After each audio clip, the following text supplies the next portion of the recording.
문학을 먼저 해봅시다. 문학 17대예요. 145쪽입니다.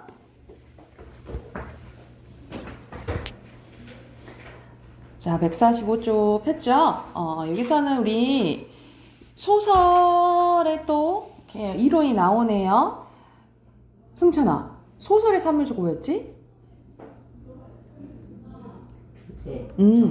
그치. 주제, 구성, 문체였고. 자, 오늘 할게 대화, 서술, 묘사 이렇게 나와 있네. 그치? 이것을 통해서 알 수 있는 게 뭐죠? 드러나는 게? 그렇지. 이 대화, 서술, 묘사를 통해서 드러나는 게 이제 문체라고 보시면 되겠고요. 자, 먼저 대화에 대해서 나와 있네. 대화 먼저 봐볼게요. 자, 대화란 소설 속의 등장인물이 서로 주고받는 말이죠.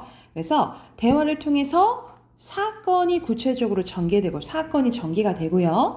인물의 성격, 심리, 태도 등을 알 수 있는데 근데 이걸 어떻게 알 수 있냐? 간접적으로 알 수 있다라고 보시면 돼요. 우리가 보통 인물의 말과 행동을 통해서 느낄 수 있는 것은 간접적이다라고 생각하시면 되겠고요. 자, 두 번째는 서술이네. 자, 서술은 서술자가 독자에게 사건, 배경, 인물 등의 심리를 직접 설명해 주는 거예요. 그래도 우리가 소설, 글을 읽으면 쭈르륵 써져 있잖아요. 예를 들어 승찬이가 눈을 떴다. 승찬이가 상체를 일으켰다. 뭐 이런 식으로 딱 뭐 나오잖아. 이런 게 다 서술이라고 생각하시면 될 것 같아요. 근데 이 중에 요약적 서술에 대해서 나와 있네. 요약적 서술은 오랜 시간에 걸쳐 일어난 사건을 자세히 서술하지 않고 핵심 말 그대로 요약해서 전달하는 거라고 생각하시면 되거든요. 자, 그렇게 되면 어떤 효과가 있냐? 오른쪽 잠깐 봐볼게. 자, 사건을 요약해서 제시되면 인물의 대화나 묘사를 통해 사건을 자세히 제시하는 것보다는 사건의 진행 속도가 어떻다? 빨라진다 라고 보시면 돼요. 진행 속도가 빨라진다 라고 생각하시면 되겠고요. 자, 마지막 세 번째 묘사 봐볼게요. 묘사는 그림 그리듯이 표현하는 걸 생각하시면 되거든요. 서술자가 사건 배경 인물의 외모나 심리를 단순히 설명한 것이 아니라 그림을 그리듯이 구체적으로 전달하는 거라고 생각하시면 될 것 같아요.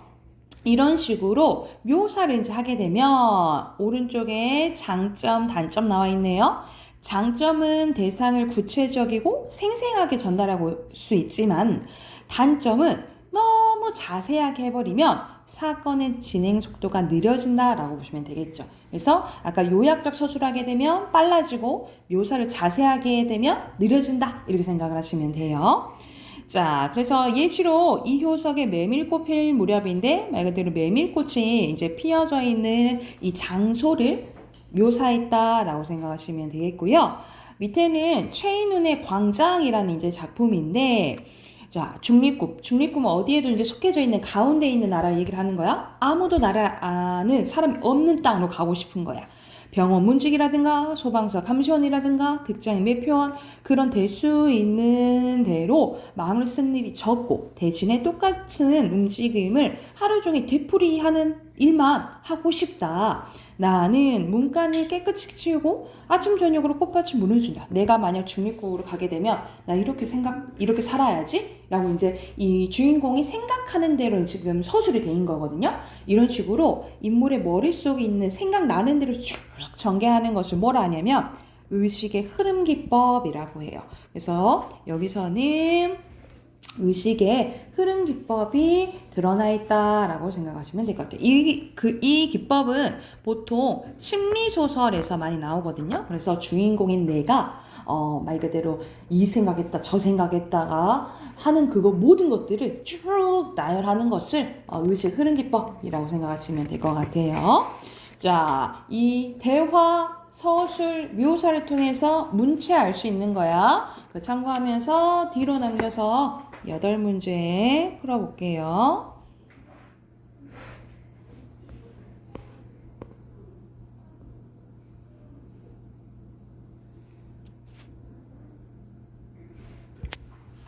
(1번부터) 보면 1번에 해룡이 겪었던 일을 요약적으로 서술하고 있습니까? 맞죠? 그리고 서술을 통해서 승량이 귀양을 간 이유가 드러나나요? 오히려 말을 통해서지, 그치? X고요. 자, 3번은 생각나는 대로 서술하는 거 우리 마지막에 있잖아. 의식의 흐름 기법이죠.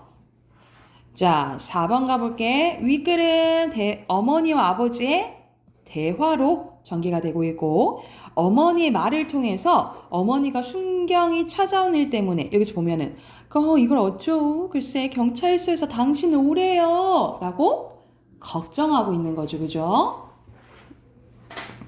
밑에 어휘 순서대로 종적, 보전, 진위예요. 앞으로 가서 작품 2개 볼게요. 여기서는 이제 고전소설 2개가 나와 있거든요. 먼저 138쪽 볼게요. 138쪽 보면은 옹고집전에 대해서 나와 있는데, 여기서는 이제 옹가가 있었어. 옹가가 있는데, 이 사람이 되게 이제 못된 짓만, 부자인데 못된 짓만 하고 다닌 거야. 그랬더니 갑자기 가짜 옹가, 똑같이 생긴 사람이 나타나요. 그래서 이 가짜가 진짜 이제 막 행세를 한다고 해가지고 지금 티격태격 하는 장면이 나옵니다. 바로 가볼게. 일이 났소, 일이 났소, 아씨님 일이 났소 라고 얘기하는 거예요. 여기서는 AA, BA 구조죠. 반복돼서 운율 형성하는 요소가 있어요. 사랑해서 일이 났소. 우리 댁 좌수님이 둘이 되었으니 보는 바가 처음이라. 가중에 이런 변인이 세상에 또 있는가? 마누라님이, 그러니까 말 그대로 옹가의 이 마누라가 이 말을 듣고, 에고 이게 웬 말이냐? 너의 좌수님이 중을 보면 결박하고 악한 형별 무수하고 불도를 능멸하여 팔심당년 늙은 모친 박대한 자 없을 소냐? 이런 식으로 이 죄를, 이 옹가가 지었던 죄를 이제 나열을 하네요. 그쵸? 자신이 발동하고 부처님이 도술하여 하늘이 주신 제 인력으로 의하여 하늘에서 벌 내렸나봐 라고 얘기를 하는 거야. 춘다넘이 바삐 불러서 네가 나가 친일을 알아오거라 라고 이제 시킨 거예요. 춘다넘이 바삐 나와 문틈으로 내다보니 네가 온 가다 내가 온 거다 하면서 서로 호령하니 언어동정 이목구비 두 좌조 똑같으니 춘다넘이가 하는 말이 수주오지 자웅이라. 수주오지 자웅은 밑에 뭐라고 나있냐면 누가 까마귀의 암컷과 수컷을 구별할 수 있으랴. 둘 다 까마니까 모르잖아. 그치? 그런 것처럼 걔 네가 알아볼까 하면서 마나님 소비는 알 수가 없소. 마누라님이 하는 말이 너희 댁 좌수님은 새로 좌수하여 도포를 급히 다루다가 불똥이 떨어져서 안자락이 타서 구멍이 있으니 그걸로 한번 알아보라. 구멍 있는 사람이 진짜일 거야 라고 얘기를 한 거예요. 춘다넘이 또 나와 사랑을 열들이고 알 일이 있사오니 도포를 보사이다. 안자락이 불똥구멍이 있sap다이다. 시롱아 진짜 옹가가 나앉으면 돋보자락 펼쳐배니 분명하세 우리 집 댁 좌수님이라. 근데 허옹가 가짜가 나앉으면서 에라 이년 유명한 년가스럽다. 남아봉아 대째 인경이고 사대문 열째 순락군이 제격이다. 그만한 표는 나도 있다 라고 하니까 진짜 구멍이 또 있는 거야. 에고 마나님 나가보옵소서 소비는 알 수가 없습니다 라고 하니까 오른쪽으로 가서 우리 둘이 만날 적에 여필종부 본을 받아 서산에 지낸 해는 긴 노로 잡아매고 살아서 이별 말고 죽어서도 한날 죽자 천재 맹사 일월로 중인 터니 우리 이렇게 백년해로 하자고 이렇게 약속했는데 의외의 변이 있으니 꿈이냐 생시냐 이 일이 무슨 일이냐. 도덕 높은 공부자도 양호의 얼을 입었다가 도로 놓여 성인 되었으니 자고로 성인 내는 일시고내기였거니와 우리 집에 이런 변이 또 있을까. 내 행실가지를 송백같이 굳은 마음 두 난군이 무삼일고 하면서 이게 한탄을 하니까 며느라기가 이제 와요. 며느라기가 물어봐. 집안에 변을 보면 무슨 채모 있으리까 하면서 사랑문을 열고 들어가니 허옹가가 가짜가 와서 며느라한테 얘기합니다. 아가, 자세히 들어보아라. 창원 마산포에서 너희 신행에서 올 때 기마 옆일에 온갖 김을 실어 두고 나는 후비하여 따라올 때 상사만 필 두동 걸어 실은 것이 모두 다 파삭파삭 절단나서 노똥이 한복판을 떨어져 쓰지 못하여 벽장에 넣었으니 그도 또한 헛말이냐. 너의 애비는 나로다. 너 신행 올 때 이랬었잖아. 막 에피소드를 이제 얘기하면서 근데 이거 기억하는 거 나야 라고 말하는 거죠. 실혼가가 난 집에 아이고 저놈 보소 내가 할 말을 지가 하고 있네. 에이고 이를 어찌하랴. 새아가 내 얼굴을 자세히 보아라. 네 시아버는 내가 아니냐 라고 하니까 우리 아버님은 두 상에 금이가 있고 금 가운데 백발이 있사오니 그 표시를 보았으면 좋겠습니다 라고 하는 거예요. 실혼가가 나앉으며 머리를 풀고 표를 보이니 이 대가리가 단단하고 송곳으로 찔러도 물 한 점 날래라. 처음가가 나앉으면 요술을 부려서 요술을 부린 거야. 그래서 여기서는 비현실적. 사실 가짜가 이렇게 나온 것도 전체적으로 비현실적이죠. 비현실적 같은 말로 전기적이에요. 이런 전체적으로 비현실적인 내용이 나온다라고 보시면 돼요. 저희 불이 붙이니 실혼가의 표는 쓸데없이 허혼가의 표와 분명하다. 며느라가 내 머리 자세히 우리 시아버님이네요. 아이고 허혼가는 제 애비 삼고 실혼간 구박하네. 기가 막혀나 죽겠네 하면서 이렇게 이제 막 억울해하니까 결국 어디로 가냐면 관하로 가요. 그래서 사또한테 이제 판별해달라고 한 거야. 근데 진짜 실혼가는 가짜로 판명되고 쫓겨나게 돼요. 그래서 여기서는 평소에 착한 짓을 잘해라. 요런 이제 의미를 담은 소설이라고 보시면 돼요. 그래서 중심 인물은 실혼가와 허혼가 그리고 이 마누라와 며느라가가 나오죠. 그래서 여기서는 이제 실혼간의 집 사랑방이라고 보시면 되고 당연히 중심 사건 및 갈등은 이 실혼가와 허혼가의 외적 갈등이겠죠. 그리고 서술상의 특징은 이거는 이제 고전 소설이니까 당연히 전지적 작가 시점이고요. 그래서 서술자가 개입하는 요소들이 나옵니다. 그리고 전체적으로 되게 좀 해학적이다라고 생각하시면 돼요. 그래서 주제는 간단합니다. 권선징악이에요. 착하게 살라 이 말이겠죠. 뒤로 넘겨서 세 문제 바로 볼게요.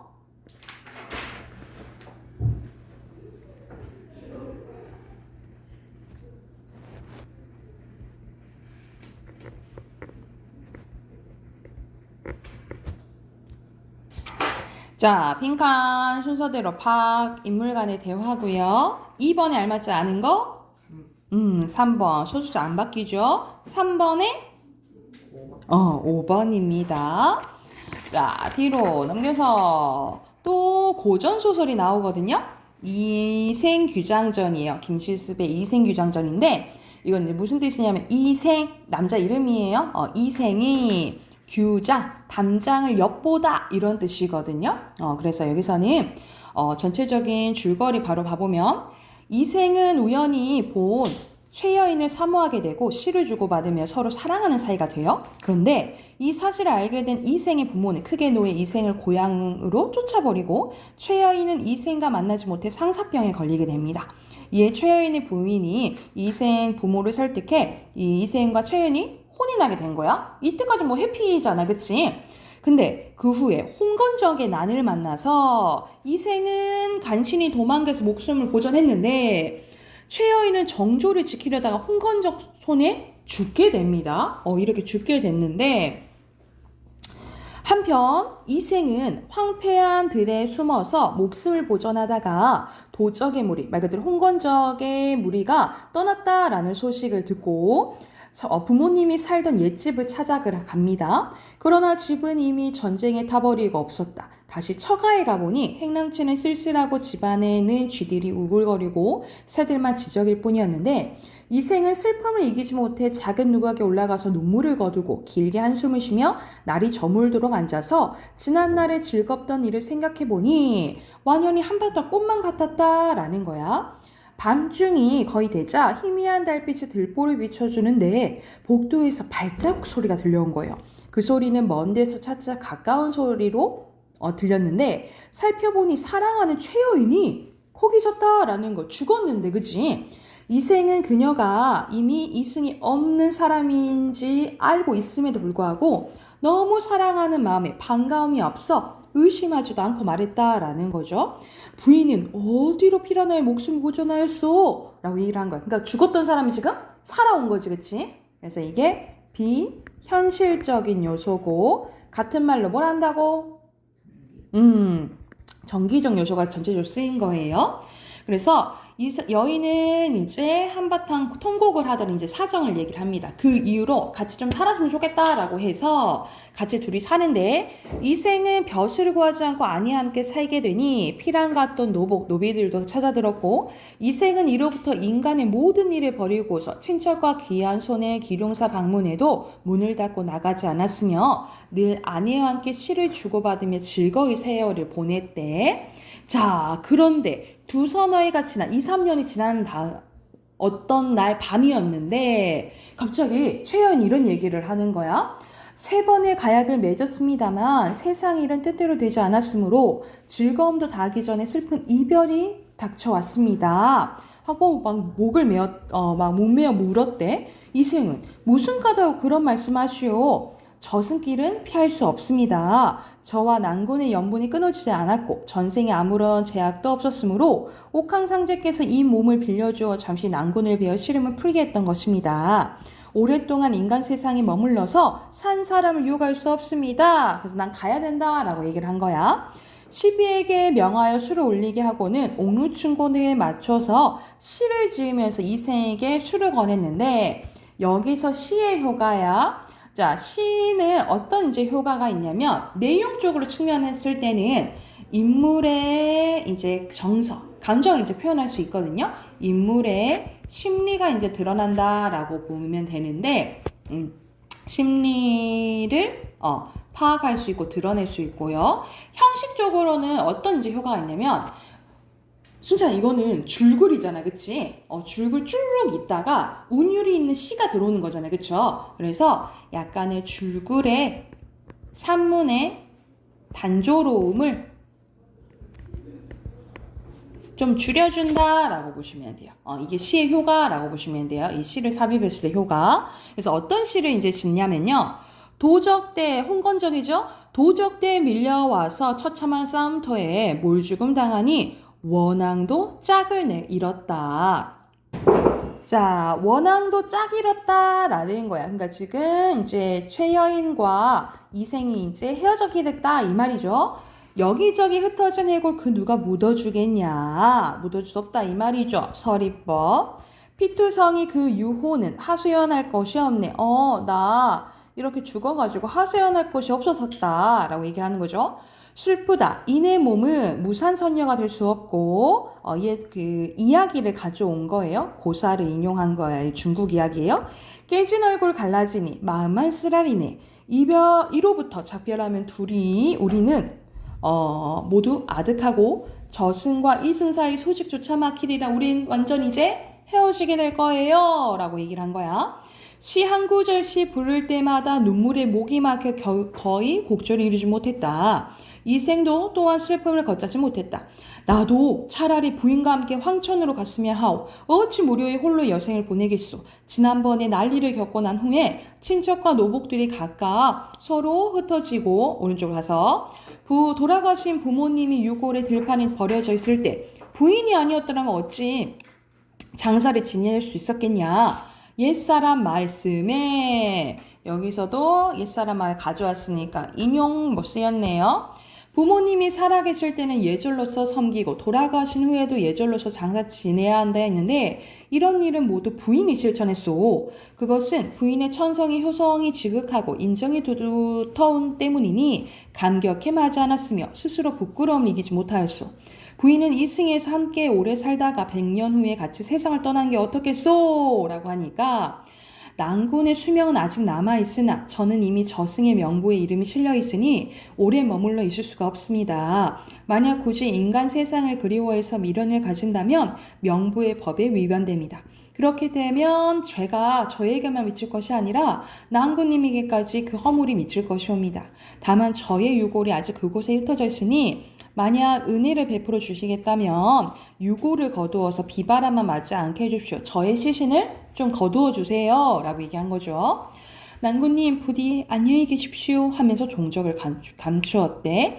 이생은 아내가 말한 대로 그녀의 유골을 거두어 그 부모의 무덤 곁에 장사를 지내주었다. 그 후 이생은 아내를 지극히 생각한 나머지 병이 나서 2-3달 만에 그동안 세상을 떠났대요. 이 사실을 들은 사람들은 모두 슬퍼하고 탄식하면서 그들의 절개를 사모하지 않는 이가 없었다고 한다 라고 끝난 이야기거든요. 그래서 여기서는 좀 비현실적이긴 하지만 죽음을 초월한 이야기라고 보시면 될 것 같아요. 그래서 중심인물 이생과 최여인이고요. 그리고 배경은 좀 뭐 계속 바뀌긴 하지만 둘이 만났을 때가 밤중에 뭐 작은 누각 뭐 이렇게 쓰시면 되겠고요. 중심 사건은 이생은 가지 말라고 하고 최여인은 난 가야 된다 하고 라는 간단한 외적 갈등 드러나 있다라고 보시면 되고 이것도 전지적 작가 시점이고요. 서울상의 특징은 아까 시가 삽입되어 있죠? 시가 삽입되어 있고 전체적으로 비현실적 그리고 옛날 이야기 고사를 인용했다라고 보시면 됩니다. 자, 밑에 주제 쓸게요. 죽음을 초월한 사랑 이야기입니다. 주제 쓰시고 뒤로 넘겨서 네 문제 푸시면 돼요.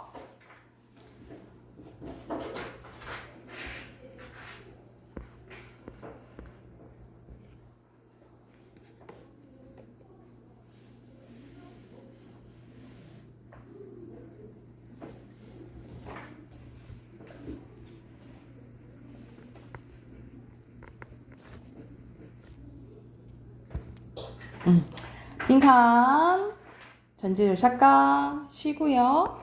5번에 알맞은 것은 1번 6번에 4번이고요. 7번에 유골입니다. 오케이. 비문학으로 갈게요. 자, 비문학 112쪽인데 자 17대2 여기서부터는 이제 주제 파악하는 것도 나오거든요. 이제 문단 요약하는 게 나오는데 첫 번째 거는 선생님이랑 같이 해볼게. 먼저 하고 두 번째 거는 먼저 문제 풀어보자. 자, 첫 번째 문단부터 볼게요. 식물에게는 눈과 코와 같은 동물들이 가지고 있는 감각기관이 없대. 그래서 사람들은 식물이 동물들이 느끼는 감각을 느끼지 못한다고 생각한다. 근데 과연 그럴까? 아니라는 거야. 우선 식물은 눈이 없지만 빛에 반응을 한대요. 어두운 곳에 넣어둔 식물의 가지가 조금이라도 빛이 있는 쪽으로 뻗어 자라거나 서로 가까이에 서식하는 나무가 자신의 빛을 더 많이 보기에 경쟁하듯이 빨리 자란 현상은 식물이 빛을 감지하기 때문에 일어난다라는 거야. 그래서 우리는 식물은 감각이 없다고 생각하지만 사실은 아니라는 소리잖아. 그치? 그것이 들어가는 문장은 요 문장으로 보고요.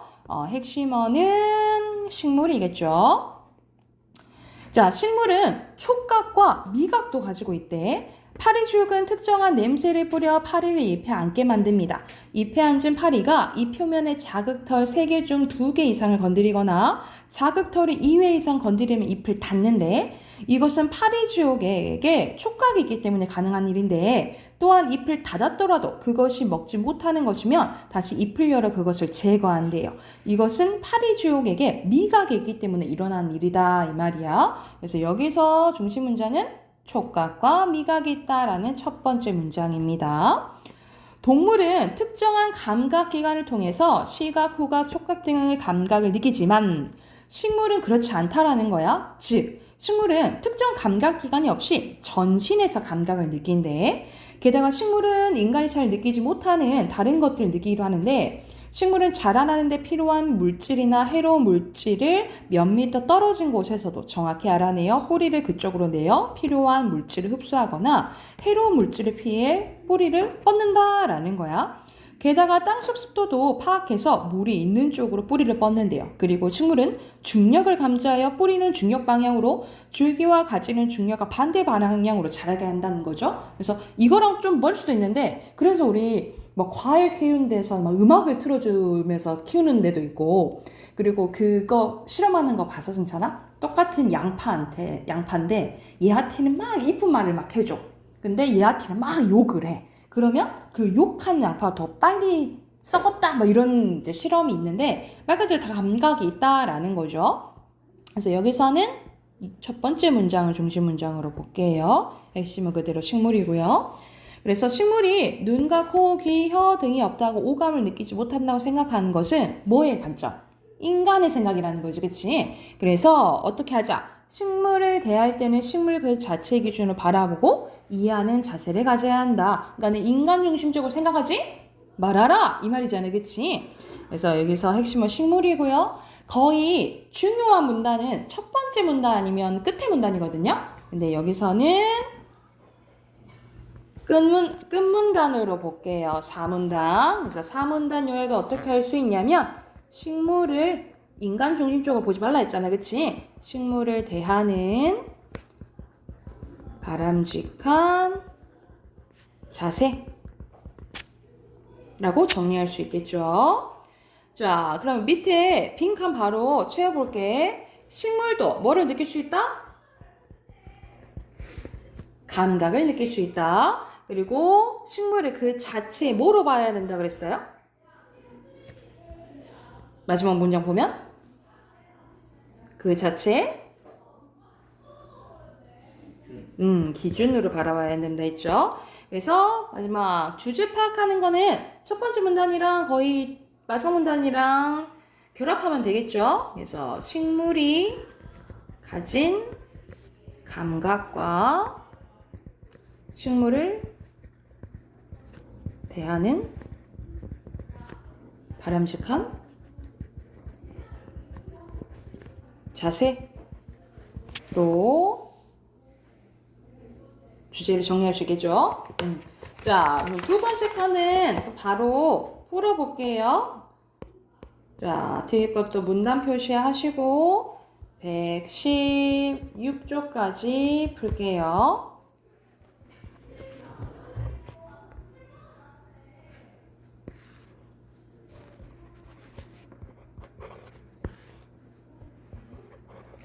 그리고 중심 문단 찾아보시고 요약도 해보세요.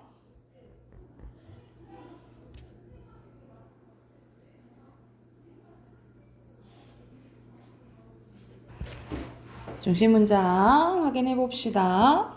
자, 여기서는 1문단에서는 우리 사람들이 이야기를 하기 좋아한다라는 거예요. 그쵸? 그래서 왜 이렇게 이야기하고 싶어 할까? 하고 의문제기하네. 그래서 마지막 문장이 중심 문장이고요. 핵심어 여기서는 이야기예요. 1999년 미국의 영문학자 존 닐은 인간은 이야기하려는 본능이고 이야기를 통해 사회를 이해한다라고 하면서 이야기하는 사람을 의미하는 호모 나렌스라는 말로 인류를 표현을 했대요. 그래서 여기서 핵심어 호모 나렌스입니다. 자, 그런데 우리는 이야기를 그래 단지 하는 것이 아니라 어떤 이제 영향이 있냐면 이야기는 단순한 공감을 넘어서 개인의 선택을 바꾸기도 한대요.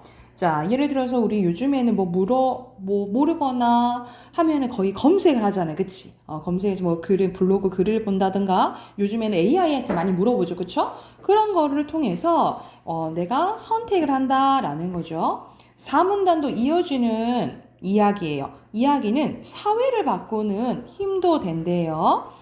예를 들어서 다른 사람을 차별해서는 안 된다 라는 이렇게 말을 하는 것뿐이 아니라 영화에 그런 메시지를 담으면 더 와닿는다라는 거지, 그치?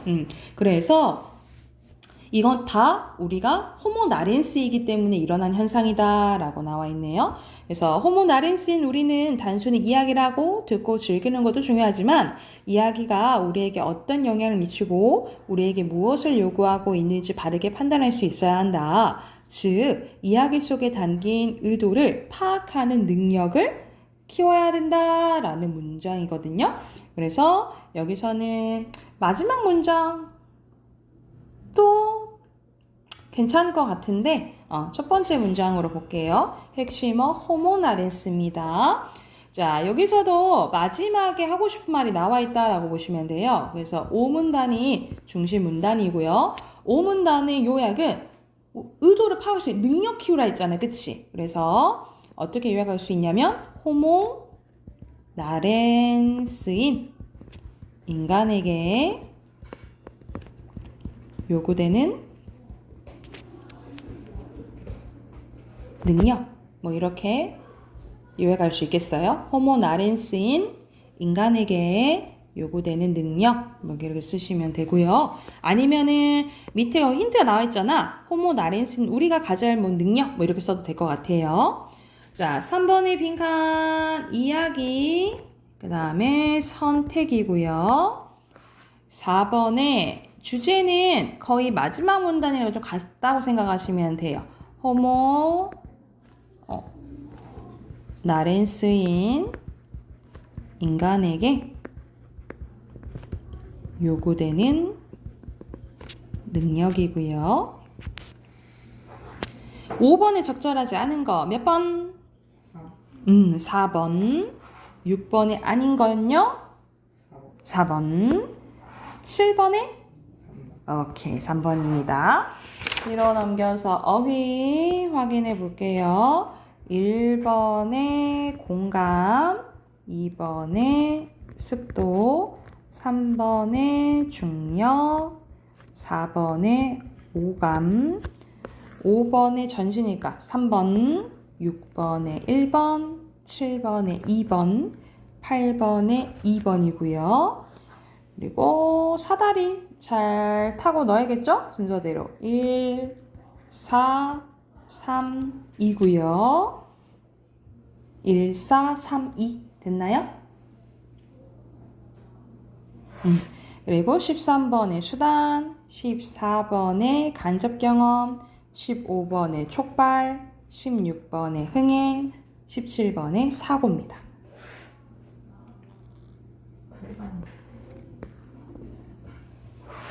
됐나요? 자, 문법으로 갈게요. 자, 문법 우리 형태소까지 했었죠? 거기에 해당하는 문제 좀 풀어볼게요.